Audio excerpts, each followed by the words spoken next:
লড়লো তাদের বিরুদ্ধে, শুধুই ঈমান ছাড়া আর কোনো উপায় নাই যাদের তাদের বিরুদ্ধে। তাদের অবস্থান কি ছিল? ওদের হাতে কোনো অস্ত্রই ছিল না। ওরা আল্লাহ প্রদত্ত পাথরের খণ্ড আর লাঠি ব্যবহার করত ওদের মিসাইলের বিপক্ষে, ওদের ক্ষেপণাস্ত্রের বিপক্ষে পাথর ছুটত। ওরা কখনো কখনো পানি ছুঁড়েছে। আফগানিস্তানে আমি আল্লাহকে দেখেছি, ইতিহাস বইটা যারা পড়েছেন তারা দেখেছেন, একজন হাফেজে কোরআন হাতের ভিতরে পানি নিয়ে সূরা ইয়াসিন তেলাওয়াত করে ট্যাঙ্কের উপরে ছুঁড়ে মারলে ট্যাঙ্ক দাও দাও করে আগুন জ্বলে গেছে। আফগানিস্তানের ঘটনা, আফগানিস্তানের ঘটনা। খুব ভালো করে কথাগুলি বুঝবেন। ওরা ওখানে গেল, যাদের বিরুদ্ধে লড়া শুরু করলো, অস্ত্র তো নাই, খাবার নাই। 2-3 মাস পর্যন্ত তরকারি দিয়ে একটা দিন রুটি খাবারের সুযোগ তাদের হয় নাই। শুষ্ক রুটি গলার ভিতরে ঢোকে না, পানি দিয়ে দিয়ে ঢোক গিলে খায়। পায়ের জুতা কেনার টাকাটা পর্যন্ত নেই। নিজের ফ্যামিলিকে নিয়ে 12 বছরে একটা রাত নিরাপদে কাটাইতে পারে নাই। তোরাবোরা পর্বতের গুহার ভিতরে মানবেতর জীবন যাপন করে লড়তে ছিল আল্লাহর বান্দারা। রক্ত বলে দিয়েছেন তোদের গার্ডিয়ান আমি। রব যদি কারো গার্ডিয়ান হয়, তার বিরুদ্ধে আঙ্গুল উঠাইলে কি হয়? আর কারো বুঝে আসুক আর না আসুক, আমেরিকার বুঝে আসছে, যেমন আমাদের বাংলাদেশের সাবেক প্রধানমন্ত্রী বুঝে আসছে, জবান কন্ট্রোল না করলে কি হয়? এটা বুঝে আসছে না? আমার মতো বক্তার ওয়াজ 3 দিন পর্যন্ত শুনা যা ফায়দা না হবে, সাবেক প্রধানমন্ত্রীকে শুধু ফোন দিয়ে বলবেন, ম্যাডাম কথা কি এতই পাওয়া, কথায় কি এতই পাওয়া? আপনি শুধু বলেছিলেন অবকের ছেলেদেরকে দেব না, মুখের বাচ্চাদেরকে দেব। এক কথায় 50 বছরের স্বপ্ন 45 মিনিটের বেশি আর পায় না। এখান থেকে সবক নেওয়া যাবে। শুধু ঠিক বলে মজা নিলাম, ওরা মরে গেছে, ওরা দুঃখ পেয়েছে, ওরা ব্যথা পেয়েছে, ওরা গলা গেছে, এই কি বলে পাতা দিয়ে শুয়েছে, এই কথা শুনে শুনে মজা নেওয়া এটা বুদ্ধিমানের কাজ না। এখান থেকে সবক নেওয়া হল বুদ্ধিমানের কাজ।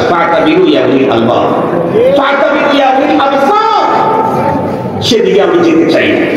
শেষ পর্যন্ত আমেরিকা 20 বছর যুদ্ধ করার পরে দেখলো না, যার অসৎপত্র দিয়েছিলাম তা তো নাই। সৈন্য কয়েকদিন পরে পরে খালি শর্ট হয়, আবার পাঠাই আবার শর্ট, আবার পাঠাই আবার শর্ট। দেখলো যে যা আছে এগুলি আর আনা যায় না। 1 সেকেন্ডের পর কি বললো? সে তখন বলা শুরু করলো, না আফগানিস্তানের এই ইমানদার গুলি এরা তো জঙ্গি না, এরা সন্ত্রাসী, এরা তো নিজেদের অধিকার আদায়ের জন্য সংগ্রামে নিয়েছে, ওরা শান্তিকামী, আর আমরা তো শান্তির ঠিকানা। সুতরাং তোমাদের সাথে আমাদের কোনো যুদ্ধ নাই, আসো আমরা সমঝোতা করি। আফগানিস্তানের ইমানদাররা মুস্কি হাসি দিয়ে বললেন, 20 বছর পরে এত সৈন্য খাওয়াবার পরে সমঝোতা, ঠিক আছে আসো। তাদের সাথে আজকে 4 কপির ব্যবস্থা করলো। তাদেরকে যাদের একজনের কাল্লা নেওয়ার জন্য কয়েক হাজার ডলারের ঘোষণা দিয়েছিল তামাম দুনিয়াকে, একটা কাল্লা নেওয়ার জন্য তামাম পৃথিবীর সৈন্যদেরকে বলেছিল, দুনিয়ার মানুষকে অবকের কাল্লা নিতে দিয়ে দিতে পারলে 1,000 মার্কিন ডলার দেওয়া হবে। যার কাল্লা কেনার জন্য $1 বিলিয়ন দেওয়ার ঘোষণা দিল, আজকে তাদেরকে নিজের টাকা ব্যয় করে পোর্ট আর্থকে খাওয়ানোর জন্য তার বাহিনীদের নিরাপত্তার বলয় গ্রহণ করে মেহমান বানায় দিল। এ কাজটা বলেন মুসলমান ভাইরা আমার ভালো করে বুঝবেন। তাই তো বলতেছিলাম, রব্বুল আলামিন কোরআনে হাকিমের ভিতরে বলেছেন, ইয়ারফাইল্লাহুল্লাযীনা আমানু মিনকুম, তোমাদের ভিতরে যারা ঈমানদার তাদের মর্যাদা আমার কাছে কত উঁচা। আল্লাহ পাক বলেন, আল্লাহু ওয়ালিয়্যুল্লাযীনা আমানু ইউখরিজুহুম মিনাজ-যুলুমাতি ইলান-নূর। এখন আমি আমার মূল টার্গেটের দিকে আগাই। পরবর্তী আয়াতের অংশের ভিতরে রব্বুল আলামিন বলেন, ঈমানদার পৃথিবীর সকল মানুষের মধ্যে তোমাদের মর্যাদা অনেক উঁচু, তবে তোমাদেরকে মনে রাখতে হবে, ওয়াল্লাযীনা উতুল ইলমা দারাজাত, তোমাদের ভিতরে আমার কাছে কিছু ভিআইপি পার্সনও আছে। আল্লাহ পাকের কাছে ভিআইপি পার্সন কারা? আল্লাহ বলেন, যাদেরকে ইলম দেওয়া হয়েছে তারা হলো আমার কাছে ভিআইপি পার্সন। তাদের মর্যাদা, তাদের রুতবা, তাদের অবস্থান, তাদের মাকাম অনেক অনেক অনেক অনেক উঁচা। কতটুকু উঁচা? রাসের ওই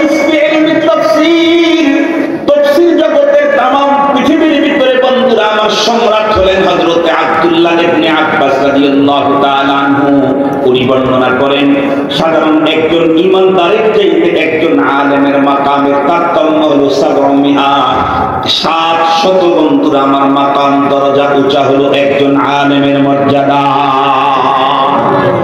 একজন ইমানদারের চাইতে একজন আলেমের মর্যাদা 700 গুণে উঁচা। এক গুণ একটা দরজাতে তফাৎ আর ব্যবধান মাসাফাত কতটুকু হবে হযরত ইবনে আব্বাস রাদিয়াল্লাহু তাআলা আনহু তাও বর্ণনা করেছেন। উনি বলেন যে 7টা স্তর উঁচা একজন আলেমের মর্যাদা ইমানদারের চাইতে, তার ভিতরে একটা দরজার মাসাফাত হলো 100-200 না 500 বছরের রাস্তা। এখন বলুন দেখি, আপনি যত বড়ই চিল্লা দিতে দিতে দিতে দিতে তামাম জীবনটাই চিল্লায় কাটায় দিলেন, আপনি বন্ধুরা আমার মুবাল্লিগ হতে পারবেন, ওয়ারাসাতুল আম্বিয়া হওয়ার কোনো সুযোগ নাই।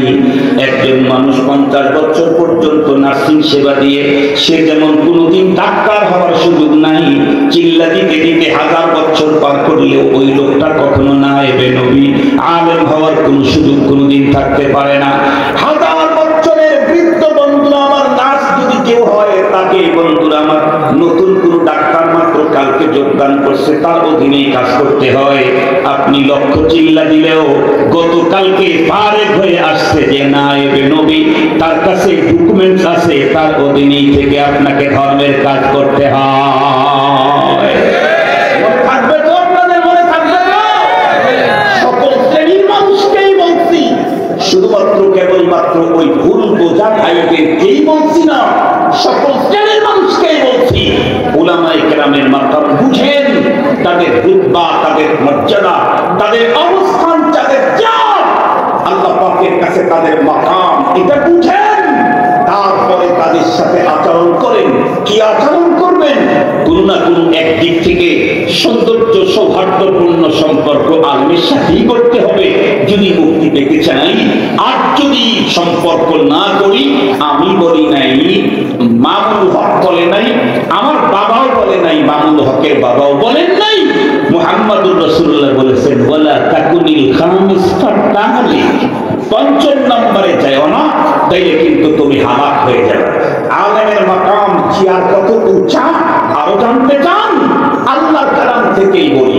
আল্লাহ তাআলা বলেন শাহিদাল্লাহু আন্নাহু লা ইলাহা ইল্লা হু ওয়াল মালাইকাতু ওয়া উলুল ইলমি কাইমান বিল কিসতি লা ইলাহা ইল্লা হুয়াল আজিজুল হাকীম। আল্লাহু আকবার বলেন। যদি আরবি বুঝতেন তাহলে আল্লাহু আকবার বলেন এই কথা বলার প্রয়োজন ছিল না।